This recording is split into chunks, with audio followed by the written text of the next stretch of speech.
Halahala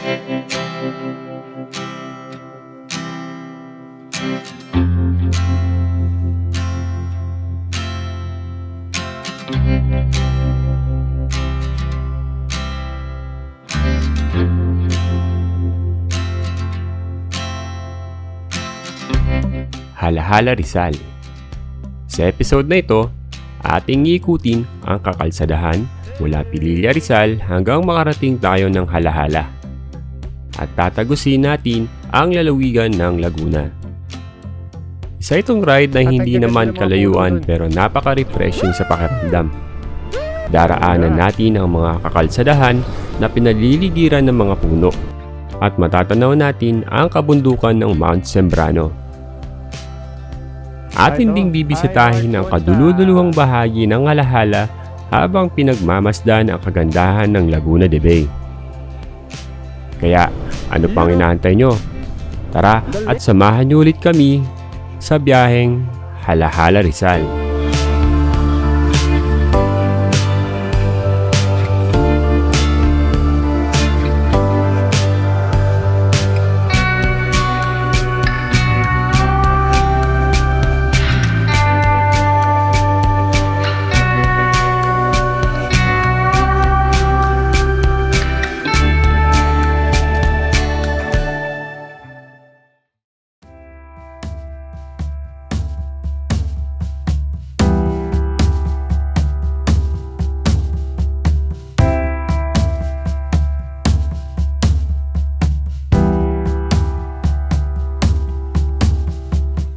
Good morning everyone, at meron kaming itatry ulit kasi hindi namin to na feature dati. Yun, samahan nyo kami ngayon. Kasama natin ating OBR. So ikot tayo ngayon sa Halahala. Parang buntot siya ng Rizal pero may part na nasa Laguna, Mabitak Laguna. Gaya ng sinabi namin sa Pililla, susubukan natin pasukin ulit to. Ito ang papasok ng papuntang Halahala. Alright. Yun o. So nakapasok na tayo. Ito, paikot lang naman yung gagawin natin since ito yung mga hindi natin na videohan dati. Balab! Kasama natin yung OBR? So matatanaw nyo sa inyong mga mata na napakaganda ng kalsada dito. At karamihan ng mga bahay dito, siguro sa tingin namin, yung mga matatagal nang nakatira sa lugar na to. Kung napadpad ka sa channel namin, we are Ride Gone. At we do this kind of stuff na travel mostly ang aming ginagawa. At may mga other videos pa kami dyan sa video tabs dyan sa baba. Kung medyo nagustuhan nyo ang aming intro, baka naman please do comment, like, share, and subscribe. Alright? So paikot lang daw siya. Nasa kanan na natin yung Laguna de Bay. At nga pala, nagpapasalamat tayo sa mga nanonood ng previous video natin. At maraming salamat sa panonood dahil sa inyo is nagagawa natin itong mga bagay na to kasama ang ating partner. At we want to share with you our experience sa daan and also mga pupuntahan na rin namin. Alright? So ngayon ating special naman since ikot lang tayo ng Halahala Rizal hanggang Mabitak. And titignan lang natin kung ano yung improvement ng lugar na to, ng kalsada na to, kasi dati dumaan kami dito and hindi namin masyadong na-feature yung lugar na to. Pero ang ganda ng lugar na to. At kung mapapansin nyo, hindi naman tayo nagmamadali kasi ine-enjoy lang natin yung magandang mga tanawin, mga kalsadahan dito sa bayan ng Pililla Rizal. At kung papansin natin, kanina pa tayo dumadaan sa mga farm. So I think mga farm talaga yung karamihan ng mga lupa dito for farming. Galing. At sikat tong Halahala Loop sa mga nagbabike. Kasi nasusubukan yung tuwid na kalsada, mga pahon, and banayad naman yung ibang mga sections dito. Galing. Galing. Okay, time check. It's 9:13 at nandito tayo sa Kisaw, Rizal East. And kung papansin natin, itong kalsada na to, meron tayo nakikitang mataas sa bundok. Parang feeling ano siya, nung bumaba tayo ng Laurel, Batangas Lab. Tapos yung Tagaytay nasa taas. Ayun, parang ganun yung feeling. Ganda. Tapos yun, yan ay Laguna de Bay. Kaya nasa mababang portion tayo ng kalupaan dito. Wow! Kalupaan. Ayun oh. Ganda. Hindi namin first time makarating dito. Pero ngayon lang namin nasaksihan ang gandang tinataglay ng mga kabundukan sa lugar na ito. Napakaganda. Mapapansin nyo, yung bundok na yan, napakaganda. Kasama itong magandang kalsada dito. At lawa naman sa kanan natin.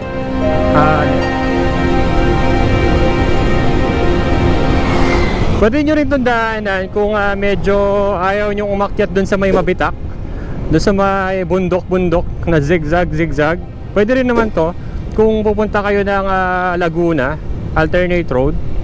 Pero medyo mahaba-haba. Huling sukat namin around 60 plus kilometers yung ikot niya. Pupuntahan natin mamaya yung dulo nito, tapos tignan natin kung makakapunta tayo dun sa tabing lawa. Ano?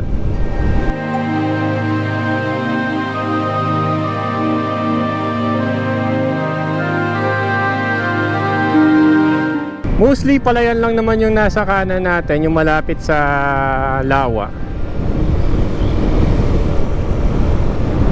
Ganun din sa kaliwa. Pero nandun na yung mga bundok. Ganda ng bundok dyan eh.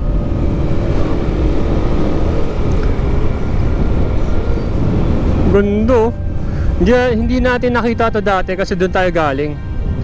Hindi natin nakita tong ganda nito. Ang ganda. Grabe. Para siyang nasa parang cloudy yung part na yon. Tapos dito ang araw. Grabe, ang ganda. Stig. Time check, it's 9:28 in the morning. At medyo late na tayo umalis ng Marikina. Around 6:18, 6:20. And nakarating tayo dito sa Pililla Rizal ng around 8:30. More or less 1 hour, 1.5 hour yung biyahe natin. Grabe.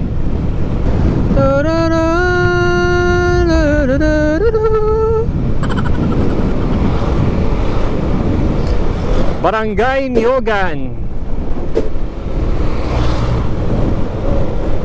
Halahala, Rizal. Ay hindi pa pala, Pililla pa lang pala tayo.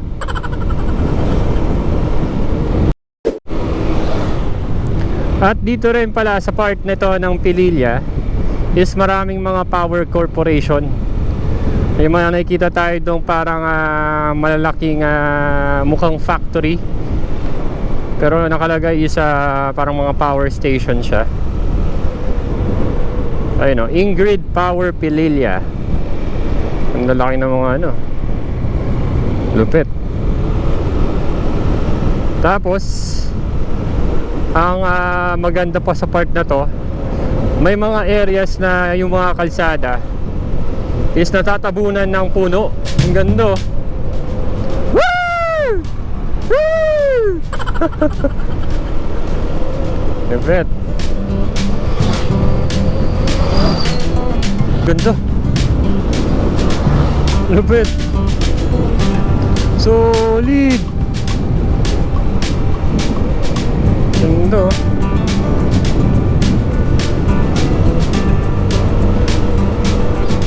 Kahit na 9:36 na ng umaga, napakaganda pa rin sa parteng ito ng Pililla. Ganda. Ito yung maganda sa mga kakalsadahan dito sa Rizal Province. Napapanatili pa rin ang natural na kalikasan habang sumasabay sa pagunlad ng tao. At di kalayuan, nakarating na pala tayo dito sa munisipalidad ng Halahala, Rizal. Alam nyo ba na ang pangalan na Halahala ay galing sa isang alamat na ipasa-pasa sa maraming henerasyon? Sinasabi na noon hindi pa kilala ang Halahala at bihira lang ang nakatira dito. Tuwing tag-init, napupuno ng mga halaan ang dalampasigan sa Baryo Punta. Isang araw, may dumating na mag-asawang Espanyol sakay ng bangka at nagtanong sa mga katutubo kung ano ang pangalan ng lugar. Dahil hindi nila naintindihan, sinigot nila ng Halaan. Kalaunan, ang tawag sa lugar ay naging Halahala. May isa pang bersyon tungkol sa pinagmulan ng pangalang Halahala. Ito daw ay mula sa isang uri ng baboy damo na tinatawag na Berkhala. Dati, sagana ang mga ito sa kagubatan ng lugar at paboritong hulihin ng mga mangangaso. Isang araw, may dumaan na Espanyol at narinig ang mga Tagalog na sumisigaw ng Halahala bilang awit habang nangangaso. Simula noon, tinawag na ng mga Espanyol ang lugar na Halahala. Sa ngayon, may kita ang baboy damo sa sagisag ng munisipyo. Ang galing, no? Alright, so kung mapapansin natin, malapit na tayo sa Halahala. Ay hindi, Halahala na pala tayo. Malapit na tayo doon sa punta. And then, ikot na tayo. Yun lang kabilis. Halahala Rizal.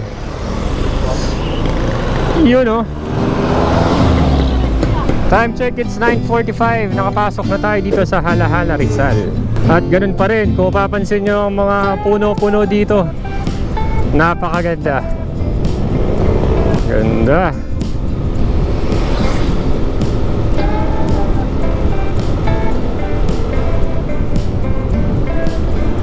At kung napadpad ka sa channel namin, We Are Right Gone, at kung hindi ka pa nakasubscribe, baka naman, please do comment, like, share, and subscribe. Alright? So since wala naman tayong work for today, so ikot-ikot lang muna tayo. Gusto lang naming balikan ulit tong Halahala Rizal. Dahil napuntahan namin ito dati, and ngayon, binalikan lang namin siya. Wala kaming capture nito dati. Nung nag-Laguna Loop kami, dahil medyo kulang na rin sa oras that time. Kaya ngayon, balik kami. At nandito na tayo sa Halahala Municipal Hall. Lupet. At diretso na tayo. Punta tayo dun sa dulo. Check natin kung makakapasok tayo dun sa may malapit sa lake, sa may basketball court. At sa kasalukuyan ngayon, ginagawa yung ibang mga kakalsadahan dito sa Pililla Halahala Road. At dahil ramdam namin na umiinit na, nag-refresh muna kami sa paboritong tambayan ng mga bumabiyahe, ang 7-Eleven. Dito, medyo natawa naman kami sa nakasalamuhan namin, na kapwa nagmumotor din. Shoutout sa'yo, Ride with Chax, at tuloy-tuloy lang sa paggawa ng content. Ganda na itong mga puno dito sa pagka sinisilungan ng puno yung kalsada. Napakaganda, gar. Kasabay ng pag-refresh natin sa ating mga sarili, nasabayan pa ng napakagandang mga tanawin at kakalsadahan na pinalilibutan ng mga puno. Para tayong pinapayungan ng mga dahon at sanga ng puno habang binabaybay natin ang kahabaan ng kakalsadahan dito. Masarap lang sa pakiramdam at nakaka-refresh ng pag-iisip. Lake, ito parang camping spot ata ito. At matapos ang humigit kumulang 1 oras, ay narating na natin ang kaduluduluwang bahagi ng Halahala. Narito tayo ngayon sa Barangay Punta, Halahala, Rizal. Alam niyo ba na ang kalupaan na ito ay tinatawag na peninsula? Ang peninsula ay isang bahagi ng lupa na halos napaliligiran ng mga tubig, pero konektado pa rin sa mainland sa isang bahagi. Ang galing!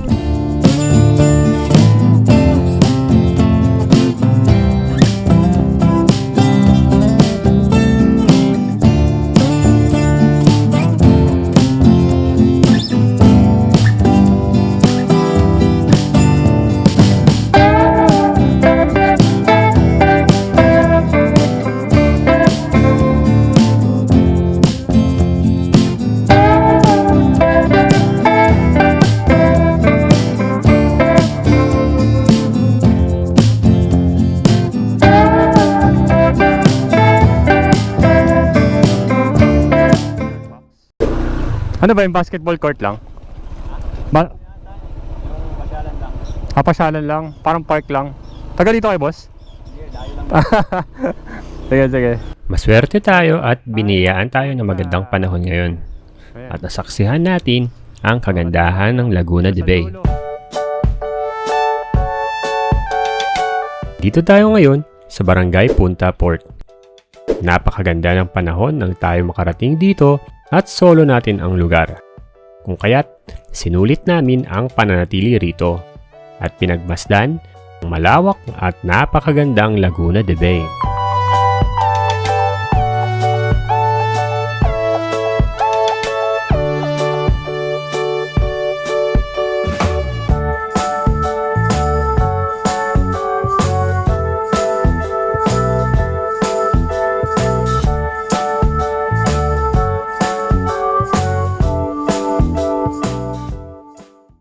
And tapos na tayo dito sa Barangay Punta sa dulo ng Halahala, Rizal. At kung may time kayo, puntahan nyo rin to since libre lang naman siya. At huminto lang muna kami doon sa may parang multi-purpose hall. At ang ganda ng lugar. Piling ko maganda yung kapag love, no? Hapon. Tapos merong galang kalabaw, baka suwagin tayo nito. Padaan po. Yee! Ayun, so palabas na tayo, pabalik na tayo at paikot na tayo at babalik na tayo ng Mabitak, Laguna. Oh, love. Laguna de Bay. Yun! Palabas na tayo. Time check, it's 11:04 in the morning. At babalik na rin tayo ng Marikina. Dadaanan natin yung bayan ng Mabitak, Laguna. At aakyat tayo ng bundok. At makikita natin ulit ang mga windmills ng Pililla. At may mga motor shop naman dito sa dulo. Kung kaya hindi naman kayo makakamba kung halimbawa nasiraan kayo dito. Yun o, Barangay Palay-Palay, Halahala, Rizal.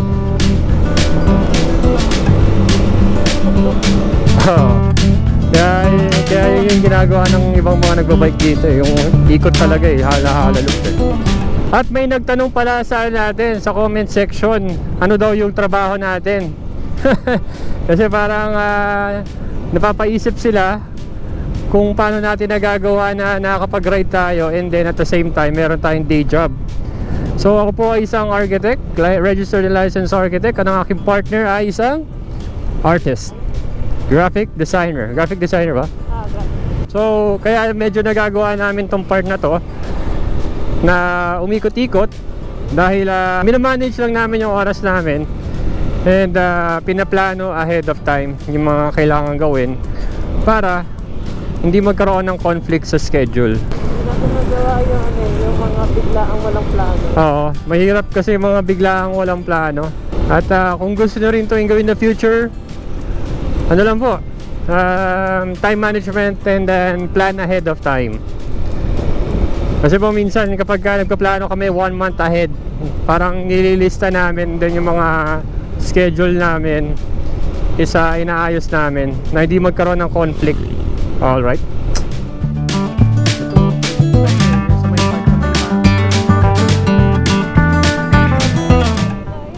At habang nagkwekwentuhan kami, ay hindi namin namalay na nakadaan na pala tayo sa mga bayan ng Pakil at Pangi, Laguna.